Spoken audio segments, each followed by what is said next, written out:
That's all trip. இது ஒரு auto மற்றும் கேப் புக்கிங் ஆப். டிரைவருக்கும் பேசஞ்சருக்கும் நடுவில் இந்த ஆப் இருந்துட்டு ரேட்டை தீர்மானிக்காம டிரைவரே ரேட்டை தீர்மானிக்கலாம். பேசஞ்சரும் அவங்க அர்ஜென்சியை பொறுத்து முடிவு எடுத்துக்கலாம். கீழே டிஸ்கிரிப்ஷன்ல இருக்க லிங்கை கிளிக் பண்ணி தட்ஸ் ஆல் ட்ரிப்பை டவுன்லோட் பண்ணி.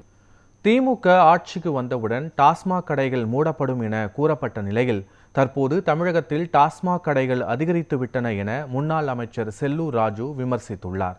மதுரையில் செய்தியாளர்களுக்கு பேட்டியளித்த அவர் தமிழ்நாட்டில் இருந்து வெளிநாடுகளுக்கு போதைப் பொருட்கள் ஏற்றுமதி செய்யப்படுவதாகவும் குற்றம் சாட்டினார். எங்க அண்ணன் ஆட்சி 2021 வருவார், அவர் பார்க்கறீங்க. இன்னைக்கு அண்ணா திமுக ஆட்சியில எடப்பாடியார் ஆட்சியில இளவரவையில் இந்தியாவிலே கூட்டிட்டாங்க. எப்படி பாருங்க, எப்படி ஒரு திட்டம் போட்டாங்க பாருங்க. இளவரவையில் இன்னைக்கு இந்தியாவிலே அதிகம் தமிழ்நாடு தான். எங்க அண்ணன் மீண்டும் 2021 ஆட்சிக்கு வருவார். ஒரு சொட்டு மதுபானம் கூட மது கூட இருக்காது. டாஸ்மாக் கடையை முதல் கையெழுத்திலே போட்டுருவார்.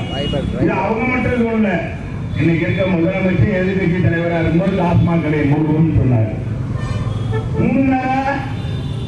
கடையில் அதிகமாகத்தான் திறந்தார்.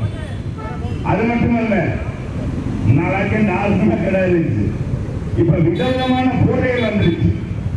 இன்னைக்கு கஞ்சாக்கள் விதவிதமாக வந்துருச்சு. கஞ்சா போதை இன்னைக்கு தமிழகம் கஞ்சா கடத்தல தளமாக இருக்கு, போதை கடத்தல் தளமாக இருக்கு. இங்க எல்லாம் வெளிநாட்டுக்கெல்லாம் போதை பொருள் கடத்துறாங்க.